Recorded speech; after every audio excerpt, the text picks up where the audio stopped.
Just anything you believe will bail you out. Let me tell you something. They say experience is the best teacher, but it must not be your experience. Why don't you find out those who are crying and see where they are walking already? And that should tell you that there must be something more. Is God helping us? There are many of us, as we're seated right here, we are angry with our uncles.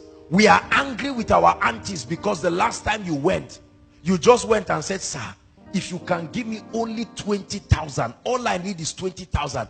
And I swear, that's how many of, I swear to you, 20,000 and it's over. Don't ever give me anything again. They gave you 20,000 in 3 days. You didn't even start the business in the first place. You see that? You didn't even start it.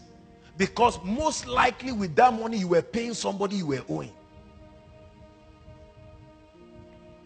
Is God speaking to us, please? The fifth myth that keeps people poor and will continue to keep people poor is what I call entitlement mentality. Everybody say entitlement mentality. Now write it. Entitlement mentality. The feeling that someone somewhere is responsible for your success and prosperity. Entitlement mentality. That feeling that my prosperity is in the hands of my uncle or in the hands of my father. After all, he gave birth to me. If he does not take care of me, God will punish him. The entitlement that government, I'm a citizen of Nigeria. From 18 years, they are supposed to be giving me money. Now I'm 35. Government is owing me 18 minus 35, that number of years. Entitlement mentality.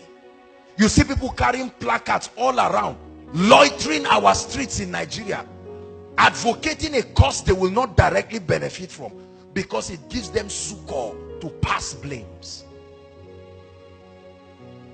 Entitlement mentality.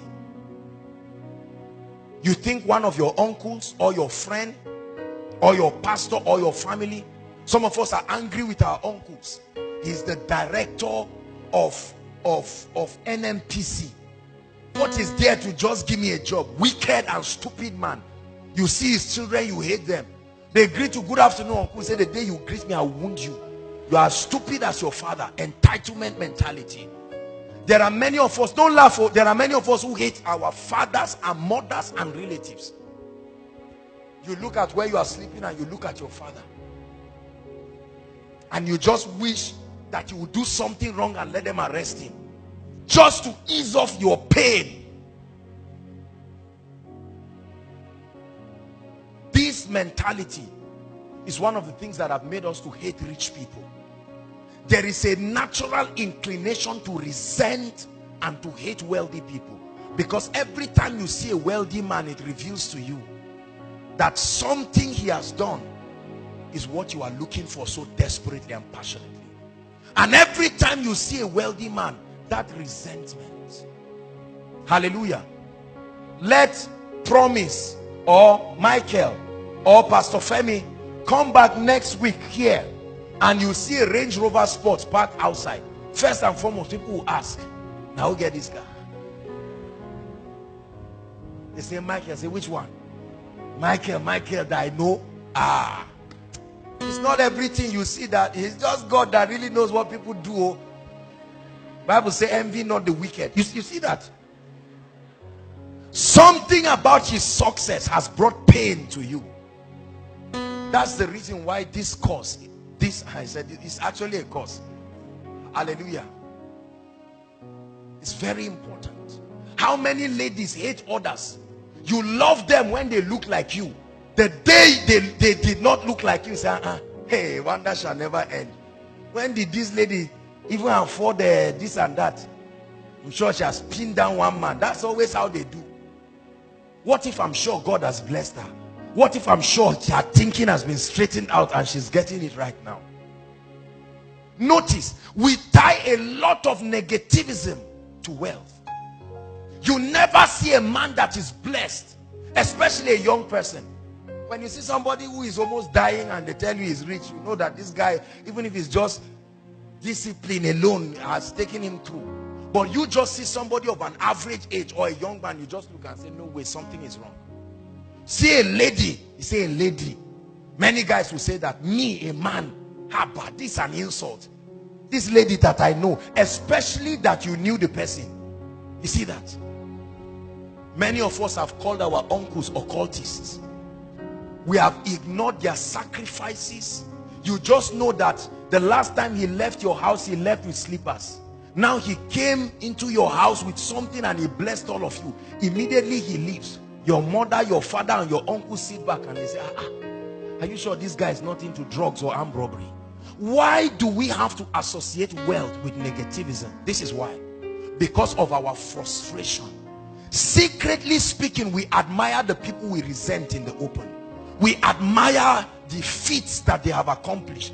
And we wonder how they were able to do it. And rather than settling down with all humility to learn the precepts, we resent them as a way of easing out our own pain. Hallelujah.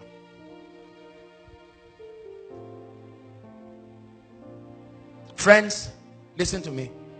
Every one of us seated right here will have to make a choice in the course of this conference.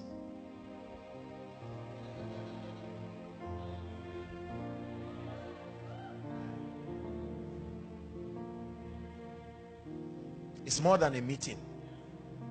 It's truly a conference. Every one of us will have to make a decision whether you want to remain the way you are and keep getting angry at others who are moving, using seniority to justify why you should be richer than them, or using the fact that you put pampers for them, or using all this cultural age-long stumbling blocks that stop people from moving forward. Or you can choose and say, Lord, I'm face to face with my destiny and I'm ready to confront this. What you never confront, you will not conquer. Assumption is the least level of knowledge. If you assume you have your destiny